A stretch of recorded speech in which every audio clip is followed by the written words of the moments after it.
Well, we're on. We are? We are. We certainly are. Okay. It's a Thursday night. It's the 6th of December, 2018. You realize that in a month from now, the official end of Christmas will be at hand? January 6th. Well, the Epiphany. The Epiphany. Well, what is this? Because, in the... of course, the Christmas season began on Halloween. Well, the Epiphany in the Catholic Church now is a movable feast. Really? Well, they moved it to a Sunday many years ago. Okay. To have it on a Sunday. All right. So, let's see. So, I'm thinking it's the first... Well, the first is what? It's Tuesday. 14, well, this year it would fall on the 6th. The 6th is on a Sunday, so then the Epiphany this year is actually on the 6th. Amazing. Joe Cioffi here, Fios 1 News Long Island, Fios 1 News New Jersey. And Joe Rayo, Fios 1 News, Lower Hudson Valley, with a few flakes in the air, brined roads in Rockland County, hardly anything else to talk about for probably the next week or so, except the storm that...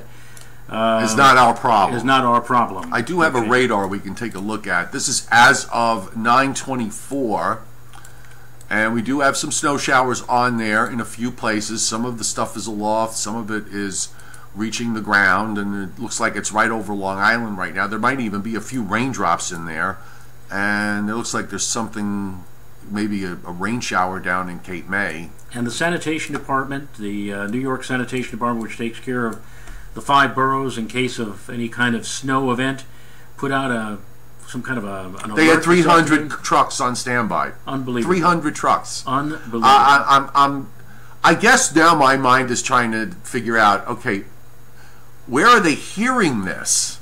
Where are they hearing that they require 300 trucks on standby? In the aftermath, Joe, of what happened on November 15th, somebody there obviously paid the price and said this is never going to happen again. And now for any little, even a couple of snowflakes, they'll put men on duty and put men on overtime or whatever just to be on the safe side. Well, they must have an awful lot. And you figured it out. I think you honestly figured it all out. Why so many municipalities were caught with their snow plows down or up on November 15th. Well put. I like that. And the problem was, they sit down in the spring, they budget everything out for the upcoming fiscal year, and they say, all right, December, January, February, March, we're ready for snow. It snows so infrequently and sticks to the ground so infrequently in November, we won't budget for it. And so when it happened, there you go. And they must have an awful lot of overtime to burn if they're putting 300 trucks on standby, but no matter. And now look at this. Now we're totally bone dry on that map for the next 7 days. Next 7 days, I conceivably can see that the pattern is moving. Chess pieces are moving around at the moment, so yeah, it doesn't look like for a change after what's been a really busy last 8 weeks with at least 2 weather systems a week, and in some weeks 3. We're going to be quiet from now right through at least a week from today. Not a drop. And you can see where all the big action is going to be happening. This is all from this system from tonight, from Friday in Texas and Louisiana into Arkansas, and then Friday night, Saturday into Sunday, and even possibly into a little bit of Monday for the southeastern part of the United States, where this system is going to produce some pretty hefty snows in some of the mountains in western North Carolina and southwestern Virginia. And ironically, for those who were watching this afternoon and evening, as George H.W. Bush was finally put to rest down in Texas, right by the George H.W. Bush Library, you may have noticed that it was raining. They, in fact, even had to cover the American flag on the casket with a plastic sheet to keep it dry. But that rain that we saw down in Texas today is part of the system that is going to wreak havoc across the southeastern United States in the coming days. North Carolina, Virginia, snow, ice, or whatever. It's having its beginnings today down in the southern states, down in Texas. Well, we already have winter storm watches up for the western half of North Carolina, southwestern Virginia. We also have winter storm watches up back through northwestern Arkansas, southernmost Missouri through Oklahoma and into parts of North Texas. They've already gone to some advisories in other areas to the west and south of that, and then where the rain was falling today, we've got flood watches. So this is all in anticipation of this storm system that's going to be moving to the east. And the turn in the winds behind, there are actually two cold fronts. There's one moving through now with snow showers and flurries, a second one coming through tomorrow, which will bring a decidedly colder air mass into our area for the start of the weekend. But on your warning and watch map, you might notice that around the Great Lakes, around the Buffalo area, there are probably winter storm. There are some winter weather advisories and lake effect snow warnings. The prime wind for Buffalo is a west-southwest wind, right? And that's what they're going to be getting in the wake of that second cold front. So a lot of winter out there. Well, you might be traveling this weekend during the month of December, big travel month. I know it's early for Christmas, but nonetheless, just in case you happen to be headed down south, I just pulled up a few of the Weather Service forecasts, snow forecast maps. This is for Southwestern Virginia. The Weather Service office in Blacksburg, Virginia, puts this out, and Lynchburg, they're going for 3, 6 in Roanoke, 8 in Martinsville, 8 in Danville, and then you start to go into North Carolina, Mount Airy, 10 inches, Wilkesboro, a foot, and Boone, North Carolina, 13. Is that South Boston, I see?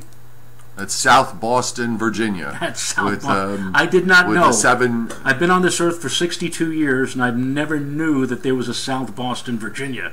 But there you go. 62 years you put up with it now. You must stop Christmas from coming. I'm not going to be able to do that, no. All right, so now into North Carolina and even parts of South Carolina and southeastern Tennessee. We've got Charlotte. They're forecasting 10 inches for Charlotte, a dozen for Salisbury, 11 for Statesville, 11 at Hickory, Morganton at 8. And then you get on the Tennessee side, you go west of Asheville, only getting 4 there. Waynesville 2, Bryson City 1, Franklin 1. They're in the snow shadow.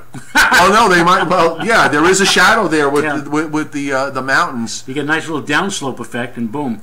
And there's the shadow even more so when you get into northeastern Tennessee. Right. Charlotte, I mentioned last night that when I was very young and tracking storms using, as we say in the biz, DXing AM radio stations at great distances. 1110 on the AM dial, folks. It's WBT, a Charlottesville 50,000-watt flamethrower, which at night booms into our area. It'll be fun to listen to them over the next few days as they alert the populace down there of the big winter storm that is going to envelop them this weekend. Richmond less than an inch, and now we're in southeastern Virginia. Richmond less than an inch in Petersburg, 3 for Nottoway, and South Hill 4 inches. There's one other one that I want to get. Hang on. Let me see if I can find it. There's one other one. I want to look into eastern North Carolina. And they hide these things sometimes. You think they would put them front and center, but they don't always do that. But here it is. I found it. So this is out of Raleigh-Durham. So with one of the bigger North Carolina cities. Raleigh 2, Durham 5, Sanford 3. You start to get toward the southeast, toward Fayetteville, and down further southeast. You're talking less than an inch. So right along I-95, it looks like a coating to an inch. Now this could always wind up being colder and further east. I'm not paying that close attention to this with regards to its outcome. But just to give you an idea, this is where all the snow is going to fall. It's not going to fall here. And the overall look, we've got the new NAM out. So I think I like what they call it, a high-impact winter storm down there now. Well, yeah, because it is going to be a high impact. 2 or 3 inches shuts them down. Well, here's the new NAM, which we only have out to 57 hours, so that takes us into the early morning hours on Sunday. But I'll back it up here, and you can actually see the issue that's protecting us is that big high to the north and this strong northwest flow in the upper atmosphere across New England. If you look at those snow showers coming down from Canada, they're moving northwest to southeast. You can't, as long as that stays that way, with that northern jet, there's no way that this southern system can come up and have any kind of real impact on us. Right, absolutely. That's and it works We saw that in the winter of 72, 73. A cold enough winter, certainly, for snow, but more often than not, and I remember back then I was a big snow lover, always getting disappointed because all of these big storms always seemed to pass right underneath us. And there was more than one occasion that winter where you had to go to Virginia or North Carolina, case in point what we're going to see this weekend, to get a really big snowfall. And we ended up, or at least Central Park that winter, ended up with a grand total of 3.5 inches for the entire winter season. I think that still stands as the least snowiest winter on record, by the way. And who knows if that's going to happen. You know, quite frankly, I don't think it's by the gonna way, I think also in that year, upstate New York with Albany, that was their snow. I think that was, unless it was taken out in recent years, but for a while, that 72, 73 winter in Albany, I believe, was their snowiest winter on record. So it was as if there was some kind of hole in between, you know, from you had to go south of us or north of us, and we were sort of right in the middle. Maybe it was a trail or track of Alberta Clippers that passed just to the south of Albany, but passed to our north. Right. And maybe in a few cases they generated those storms off the Mid-Atlantic coast, which stayed off the Mid-Atlantic coast. I'm going to have to go back and double-check that Albany stat, but in the meantime, we could take the GFS out further and come back to the NAM, but you can see what it does. That high, that surface high, sitting right overhead, the winds aloft northwest, the surface low just gets forced out to the east-northeast. It's squirted out to the east. Yeah, the northern edge of snow doesn't even make it to Washington, D.C. Right. on this. Look at that. Even Delaware. Yeah. Delaware's a relatively, if everybody talks about Rhode Island, but Delaware's a relatively small state, and they may actually eke out, you know, you have to go literally down the road into Virginia on the Delmarva Peninsula. Maybe down to the Chesapeake Bay Bridge. Right. The actual recent trends, the models have been to nudge things even a little bit further to the south. They're kind of wobbling a little south, a little north, but you know, look, there's no difference here when we look at the upper air. Again, it's all northwest winds that are coming down from southeastern Canada to that last line from that northern jet that you see there, that height line, goes down to Washington, D.C. All the winds here in the northeast down to Maryland are from the northwest aloft. You can't bring a surface low up the coast, and then the system whole gets kicked out to the east. The northwest flow actually strengthens a bit with another system coming through southeastern Canada. Look at that big ridge that builds up now over the Great Lakes. Now here's the thing.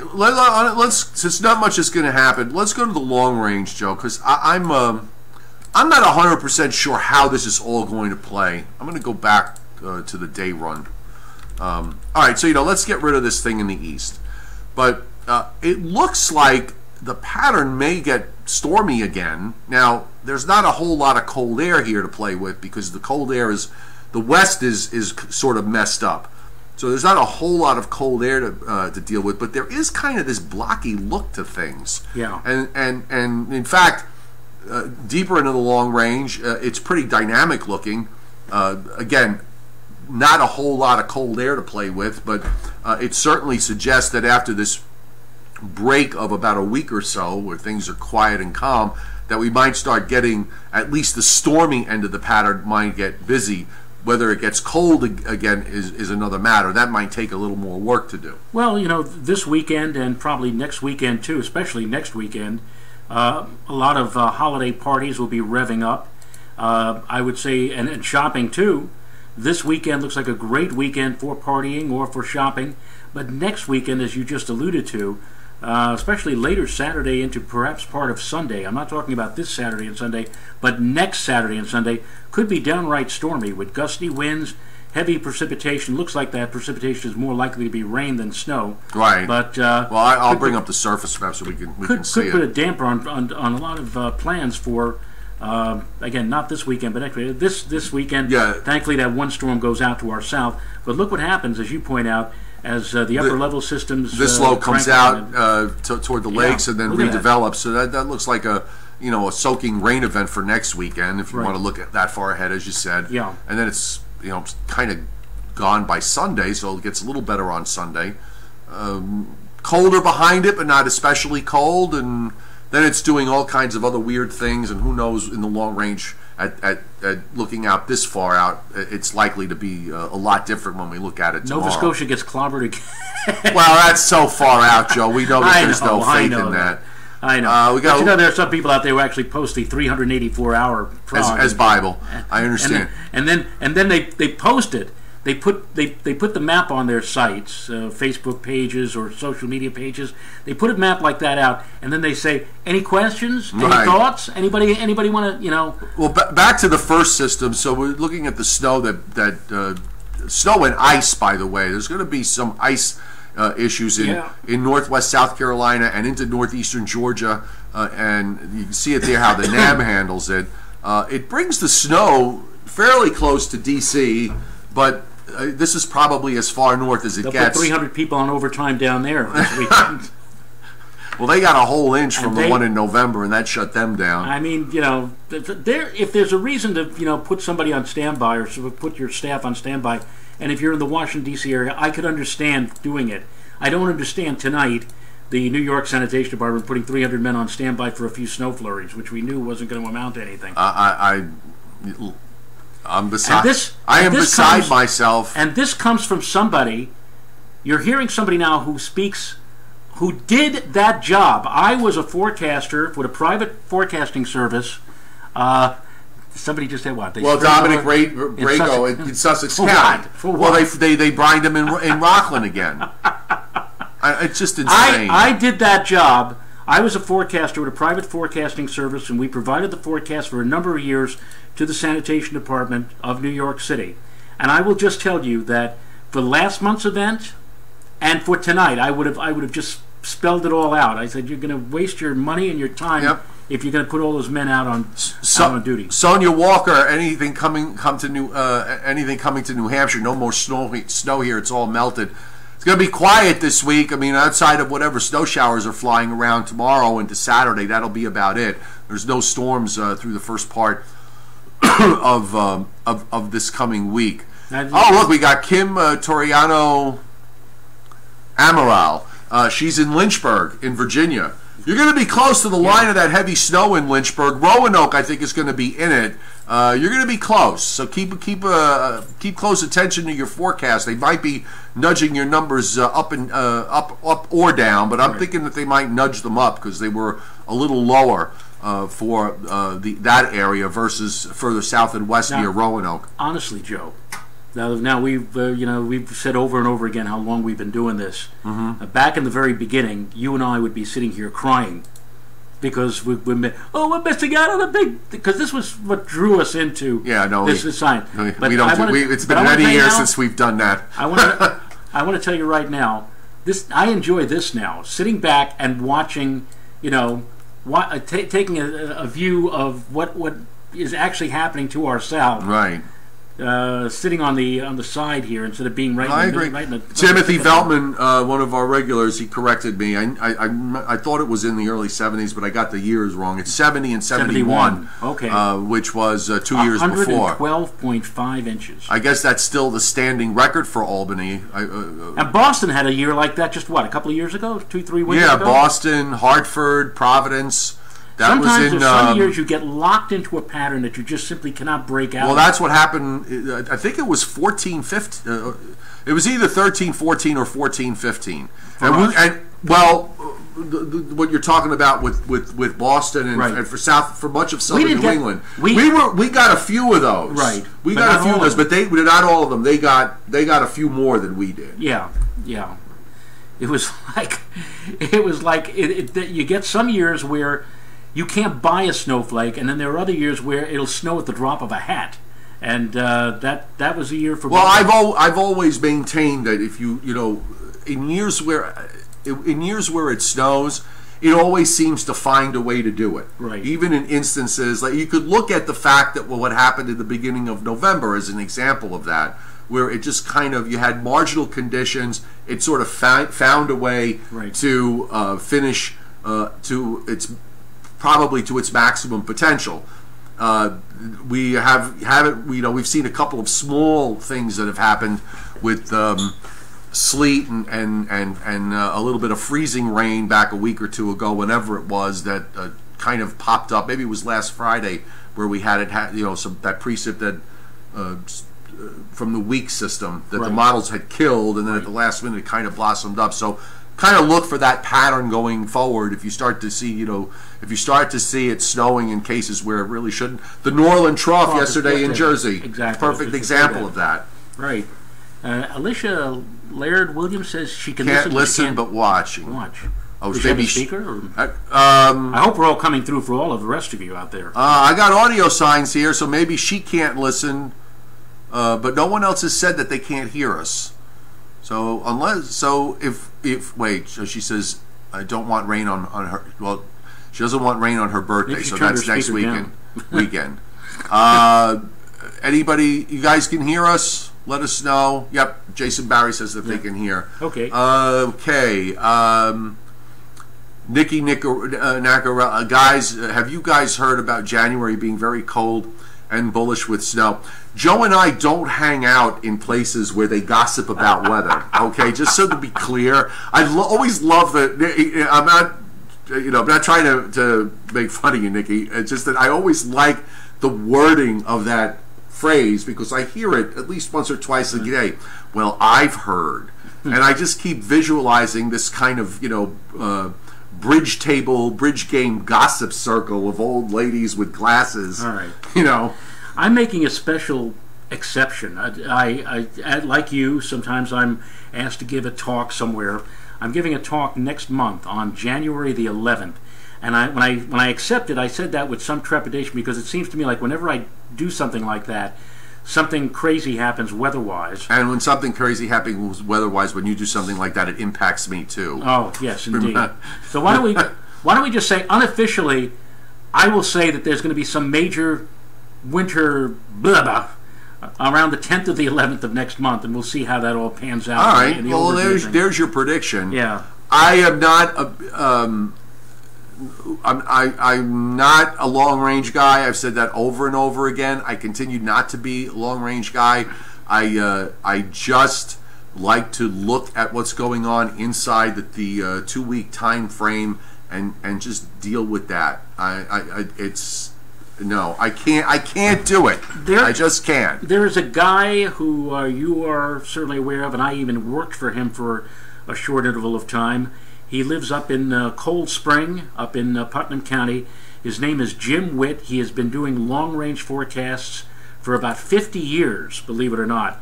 And he's still affiliated with a radio station up in the Hudson Valley, WHUD. And in fact, every year, right about this time, he sells a long-range calendar. And the money that he gets for the calendar is not for him. All the monies that are raised goes to the Children of Youth Foundation. All that goes to young people who don't have the ability to get certain things. It helps out these children, and so for that I say, okay, that's good. So he gets into this long range forecasting. Sometimes he emails me and says, "Hey, you know what's going to happen next 2 months from now or whatever." It's interesting, and he's got a methodology. He uses the moon and he actually forecasts using the planets. Oh, look. He uses Jupiter. At the end of the day, it's Jupiter about and Venus and whatever. Well, at the end of the day, it's about getting the forecast right. I mean, if you do it reading, the sediment at the bottom of a cup of coffee, and it works. Right. You use it until it stops working. Well, that's how he does it, and that's. It's interesting. Maybe one of these days we ought to get Jim, if I can find a way to get him on Skype or whatever. If you get him to Skype, because we're going to get you to Skype tomorrow night. Oh, that's right. I've got the speakers all reset. The settings are working, so hopefully there won't be any issues. And we got your the contact is in there, right. And you know where to find me. So, or I'll know where to find you. Oh. So just be ready. I'll be like Harvey from The Honeymooners. I'll be there. Just make sure you're there. Harvey, yes, remember. All right, so coming up now, getting close to the top of the hour, so you will be off tomorrow, so we're going to try to bring Joe in on Skype and have him here side by side. We could try it on Monday, too, because I'm also off that night as well. And if you decide that you've got things to do and you change your mind, that's perfectly reasonable. I will just make a note of it in my memo. My wife told me this evening that in my hometown, Putnam Valley, they're having the tree lighting tomorrow night at Town Park. And she says, I've never been there. I said, well, go ahead, go. He says, I'm taking you with me. I said, you are? so if I might be a little late. What time is it? It's 7 o'clock. Certainly I'll be back by 9 o'clock or 9:15. No, because I was thinking, even if it was late, make sure you got your iPhone, and then you could Skype off your iPhone from there. Hark the herald angel. I hope the tree that they have. You should have seen him glued to the TV set tonight watching Charlie Brown Christmas. For the 55th year in a row, whatever. I mean, we both know it by heart, actually. I think most people do. Absolutely. The amazing thing about that show is that there's some classical piano pieces which you would never think is associated or affiliated with Christmas, but because they're on that show all these years, whenever you hear them on the radio now, that's a Christmas song now. It's weird. All right, so let's say goodnight. We will be back tomorrow. In one way, shape, or one way or another. And, of course, Brian Fitzgerald and Jeff Banson will be on in the morning. And is Miss Bora going to be on? She's back. Whitney Bora's back tomorrow. She'll be back tomorrow. Addison Green, will he be there? Addison Green will be on there as well. Okay, and then it's you tomorrow. And it's me tomorrow night. And I'll be opening up my computer and using the, what do you call it now? Skype. Skype. Okay, so it doesn't work with a rotary phone, does it? Don't stop it.